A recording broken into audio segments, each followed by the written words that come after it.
It's a holiday, but no break. Mask on her face. That's very interesting. Yeah.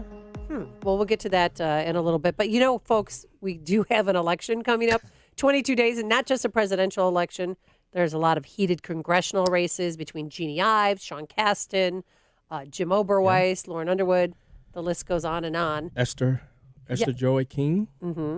And so one person who wants to get your attention and wants your vote is Patrick O'Brien, running against Kim Foxx. And here's his new ad. Since coming to office, crime lover Kim Foxx has declined to prosecute a record 25,000 felony offenders charged with murder, rape, drug dealing, and gun possession. Suspects the police investigated and arrested, and Kim Foxx said, let him go. That means Chicago has over 25,000 suspected felons on our streets, and they're feeling like they can get away with anything. Save Chicago. Fire Kim Foxx. Vote Pat O'Brien, Cook County State's Attorney.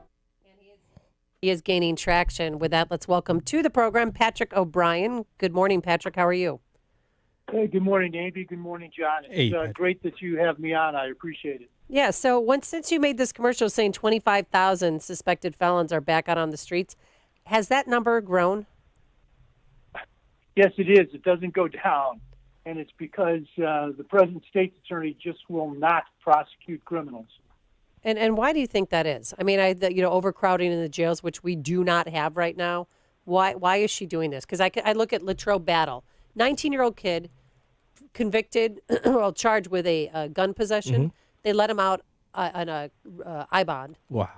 And what does he do? He goes and kills a 16 and a 17-year-old on Father's Day weekend because they asked him how tall he was. Yeah, I remember And there's that. case after case. Yeah. I mean, we could spend an hour just going through all the cases where they've let these people out on I-bonds or recognizance bonds, and they've murdered people. Yeah. I'd have to say that if you really want an answer to that, you'd ask her. But if you're asking me, I'd say it's because she sees people that commit crimes as victims. And if you see the world like that, it's impossible to hold them for trial. It's impossible to see that you have to have consequences for what you do. So it's basically either a philosophy, political and social. Yeah. Hey, Pat, I noticed that I saw that you were, 14 points behind in one poll. I think a lot of that has to do with what's happening in the black community. I think the black community are waking up to a point where they're saying to themselves, we don't want this in our community. We need a fighter. We need a prosecutor, not a politician. With that said, what is your plan? What are you doing to get into these communities in the south suburbs, the 63rd and Halsted and 119th in the Roseland area? What are you doing? What is your plan to go into these communities to say, hey, I'm the guy that you need. I'm the guy that you should be voting for, so that you don't continue to see what you're seeing on the Chicago, 60-something people shot and killed? I mean, shot last weekend or something to that number. Oh, yeah. So what's your plan, Pat? Well, there's no question that every community in the city and suburbs is important. And obviously the crime and the results of that crime are being seen more on the west and south sides of this city. Now, I've talked a number of times to Pastor Corey Brooks. We've talked about having a Witness and Children Security Act where we can relocate persons who would be witnesses to violent crime, get them out of the city, make sure they can get jobs or job training, schools for their kids, housing, counseling because of disruption. But we feel if we can just target some of these gang shooters, we can free up the neighborhoods. And I'm talking, as a matter of fact, once I get off here, I'll be going to Corey Brooks at 63rd and Martin Luther King Drive, and we're going to be talking again. I was out at a West Side event on Saturday where I was speaking to the neighbors in a neighborhood group. And I can tell you, just as you're indicating, they are disgusted and they want help, and they don't care who that help comes from, even if it comes from somebody who doesn't look like them. Agreed. As long as that person has a want and a desire to help them, they want that help. And then you look at, year to date. So in 2019, 419 people were killed, 1,806 wounded. Year to date, 624 have been killed, 2,772 have been wounded. Yes, most of this is black on black crime. Most of it is gang shooting. Yeah. But Chicago police know who the gang members are. And could they be doing more to try and stop this? Well, I don't like to criticize the police except when it's necessary. And in this instance, I think they need somebody to partner with.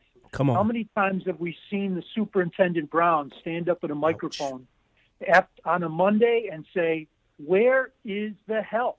And he's talking about Kim Foxx. Yep. There are tools that the state's attorney has that are not available to the police. Tools like subpoena power, like being able to impanel special grand juries to go after these unsolved murder cases. And as I said, you've got to have a situation where the witnesses feel protected.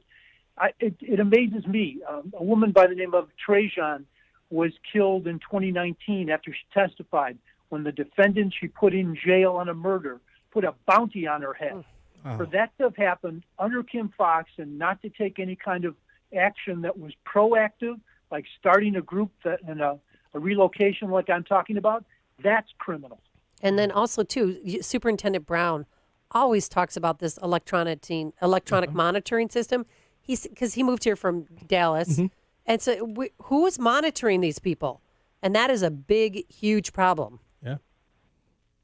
And I agree. And the problem is, the sheriff does all they can. But again, they're not getting help. Right now, I should say, at least the figures I saw within the last couple of weeks, 3,500 persons, including violent criminals, are on an electronic monitoring.